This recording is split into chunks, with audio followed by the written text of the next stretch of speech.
আসসালামু আলাইকুম, welcome back to my channel Cynthia C corner. আজকে আমি আপনাদের সাথে শেয়ার করব হোমমেড আইসিং সুগার রেসিপি।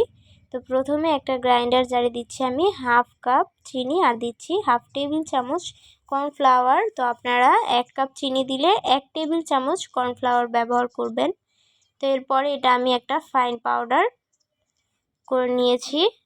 তো এটা কিন্তু বাইরের আইসিং সুগারের থেকে অনেক বেশি সফট হয়েছিল, এটা ধরতেই অনেক বেশি সফট লাগছিল। আমি এটা বানানোর পরে কিন্তু আইসিং সুগার বাইরেটা এবং বাসার আমার তৈরিটা দুইটাই ধরে দেখেছি, ঘরেরটাই বেশি সফট লাগছিল। আর এরপরে এটা আমি চেলে নিচ্ছি।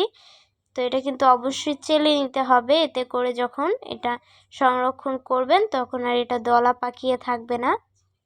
তো আপনারাও কিন্তু খুব সহজেই ঘরেই এটা তৈরি করে নেবেন, এতে করে কিন্তু অনেকটা টাকা সেভ হবে। আর হাফ কাপ দিয়ে কিন্তু অনেকটা আইসিং সুগার হয়ে গেছে, এখানে দেখতে পাচ্ছেন। আজকের ভিডিও ভালো লাগলে অবশ্যই ভিডিওতে একটি লাইক ও কমেন্ট করবেন। ফ্রেন্ডস ও ফ্যামিলির মধ্যে আমাদের ভিডিওটি শেয়ার করে দিবেন।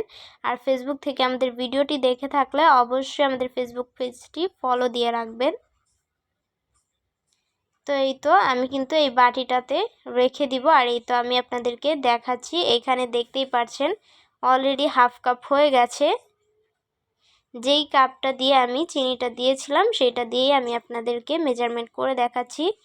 তো এই তো এখানে কিন্তু 1.5 কাপ হয়েছিল, আমি হাফ কাপ দিয়ে 3 বার দিয়েছি, অর্থাৎ এখানে 1.5 কাপ আইসিং সুগার হয়ে গেছে।